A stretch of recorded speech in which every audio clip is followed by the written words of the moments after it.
אדוני אלוהינו מלך העולם, שהכל נהיה בדברו. We have already observed that the Torah uses certain words to refer to God. In the first chapter of Genesis in Bereshit, we read that God is referred to as Elohim. What does that mean? He is the creator. It's a binary process, zeros and ones, yes and no. No existence and existence. In the beginning, there was no world. God made a world. It is absolute justice. Everything has to fit in exactly according to a certain design. But then in the second chapter, we see that God is referred to not only as Elohim. This time there's another word with it, Hashem. It's Hashem Elohim. Why? Maybe because God created man on the sixth day of creation. And he realized that man, not only will he be mortal, he is also faulty. He's not perfect. He commits mistakes. As a matter of fact, God told him one thing to do: don't eat the fruit of this tree. And he went and disobeyed God. He had one thing to do, and he didn't do it. In the first significant event after this, we see that one brother kills another. The first couple has two children, and one, with one blow, kills another. 25% of humanity is erased with this one blow. So we see that this creature is not perfect at all. He needs another kind of judgment, not the judgment that is absolute, yes or no.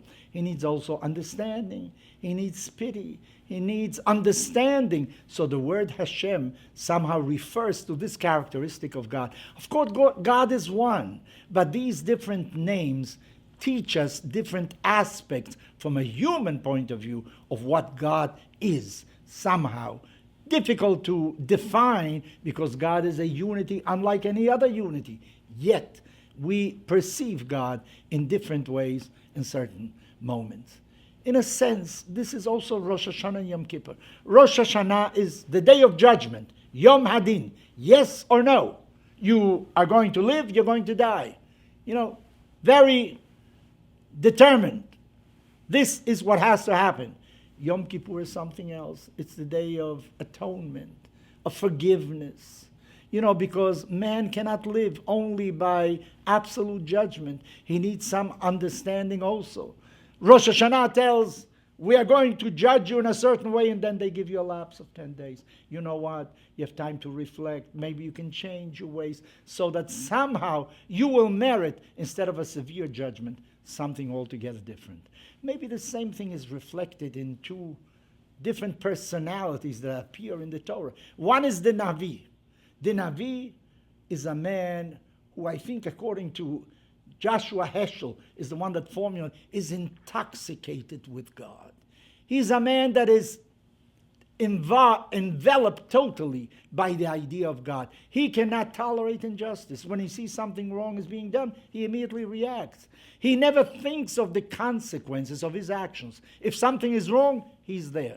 It may be the king that is doing it, all powerful in civilization, yet he will go against the king. He has no fear because he is imbued with the Spirit of God.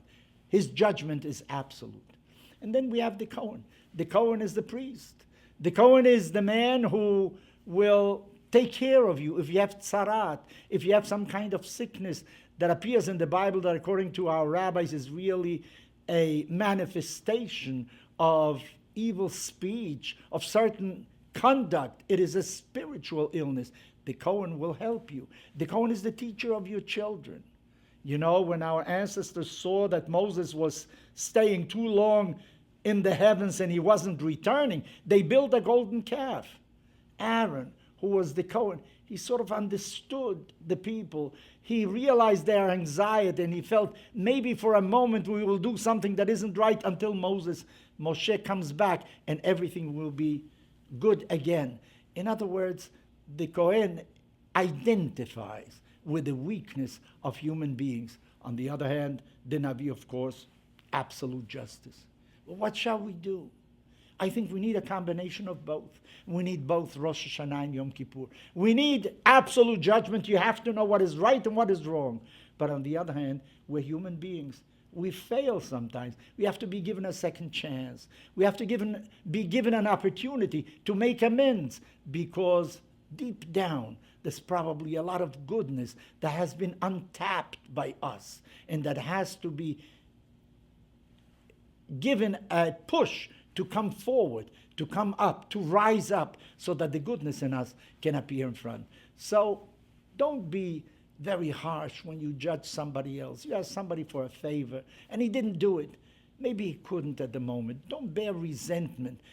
You pardon yourself. You realize that sometimes you don't do the right thing. For some reason you couldn't do it. Well, be kind with others as well. Be a good spouse. Be understanding that human beings will commit mistakes, but they have the tremendous power to regenerate. They have the ability to grow emotionally and spiritually. They have the ability to undo the wrongs that they have done. So if you're kind to yourself, make sure that you're even kinder to other people as well.